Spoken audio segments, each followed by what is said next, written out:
Bilam had a very, very quick tongue, a very strong tongue. He was, as our Mefarshim, our commentaries explain to us, was the nemesis of Moshe.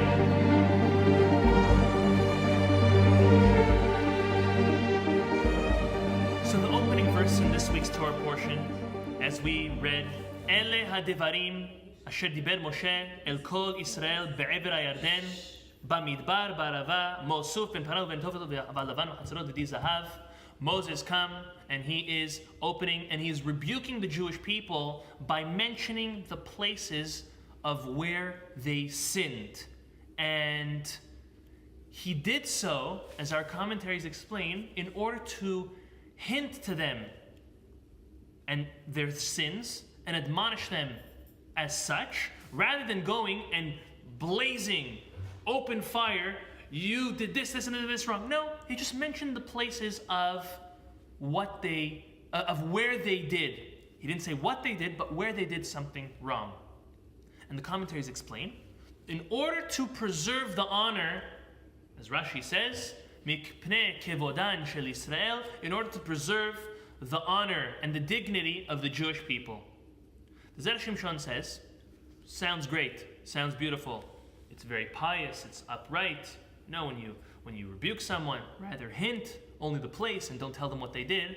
But later in this book, Moses actually goes through each and every one of these sins. He recounts the episode and he rebukes. The Zera Shimshon asks, well, where did Moses' sensitivity of the Jewish people's honor and self-dignity go? He's rebuking them by hint to preserve their honor in the beginning. Yet later on he goes and he details the episode and he details the rebuke, and he's very precise, very strong on his rebuke. So does he care for their honor or not? This is the question Zera Shimshon asks. He answers two different answers. First is as follows. He quotes the Midrash that says that the Jewish people were to have two things done for them. One, to be blessed, and two, to receive tochecha, rebuke. One of these two was to be done by Moses, and the other was to be done by none other than Moses' very own nemesis, Bilam. Bilam, the sorcerer, the wicked man. So the Jewish people needed to be blessed and needed to be rebuked. Now we have to play the cards. Will Moses be the one who rebukes us or blesses us?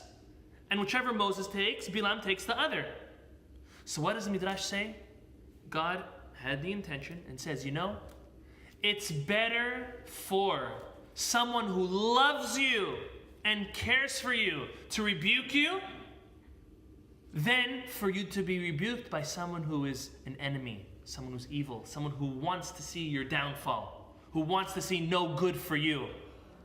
And the blessing, it's fine to get a blessing even from someone who doesn't love you too much, because the blessing is not coming from Moses and it's not coming from Bilam.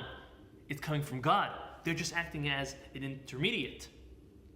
And therefore, the Midrash Rabbah says, it is so great that we were rebuked by Moses and not by Bilam, and that we were blessed by Bilam and not even by Moses, because one had to go for each of them.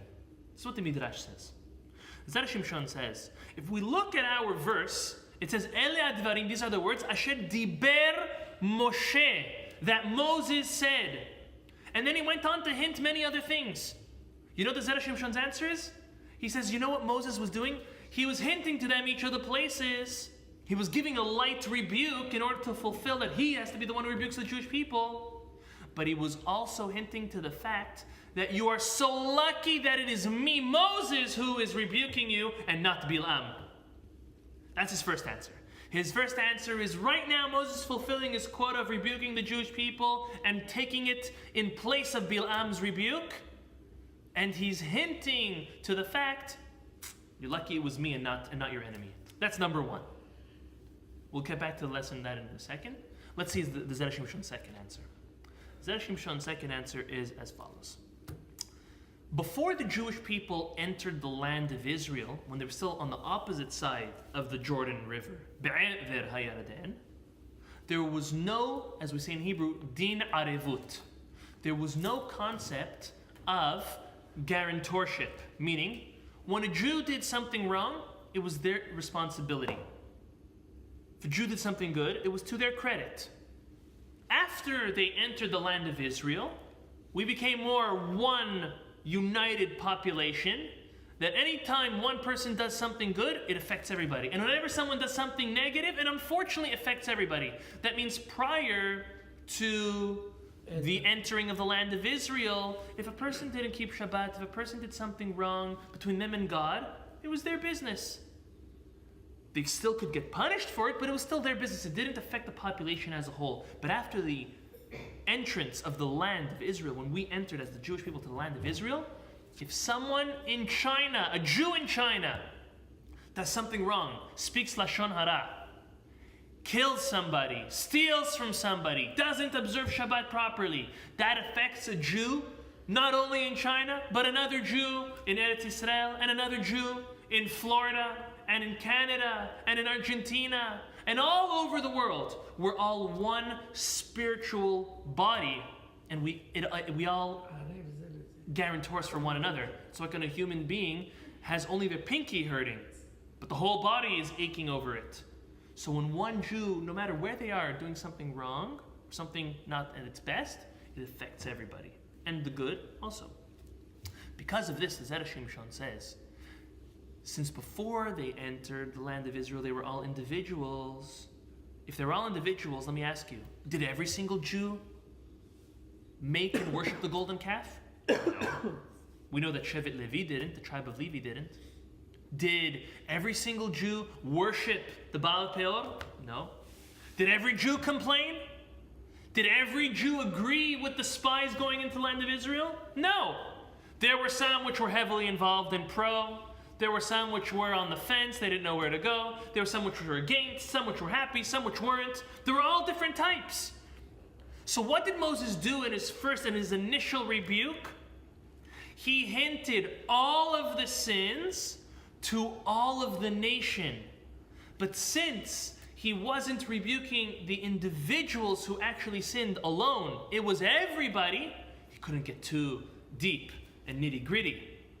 Because it's not fair for me to walk into a room where there's 10 people who there was one item that was stolen. Only one person could have stolen it. And for me to walk in the room and admonish and criticize and rebuke all 10 people, it was only one person. But what can I do? I could come in and I could hint. Oh, something is missing. Something's not here. Could maybe someone have misplaced it? Did maybe someone find it? Let's look on the floor. I know it's not on the floor. I know one of you pickpocketed it. But what do? I look over. I say, oh, is it over there?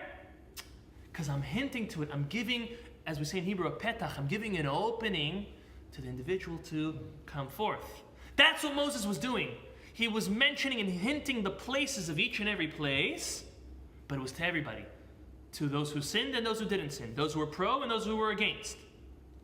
Later on in the book of Deuteronomy, when Moses gets specific on each and every one, he didn't rebuke the whole nation. He only spoke to those who sinned with the golden calf.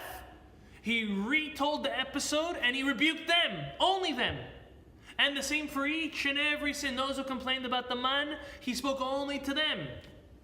And this teaches us a tremendous lesson in rebuking. So did Moses care for the honor of the Jewish people? Of course. But when someone needs to be rebuked, they need to be rebuked. So how did he do it? He was so smart.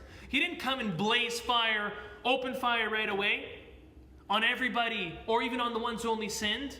He hinted, but he hinted to the culprits, and he hinted to the innocent. And he hinted by just mentioning a place. But then, when it came time to give the real rebuke, he was very specific, but he targeted only those who needed to hear it and learn from that lesson. And this is something we can learn from.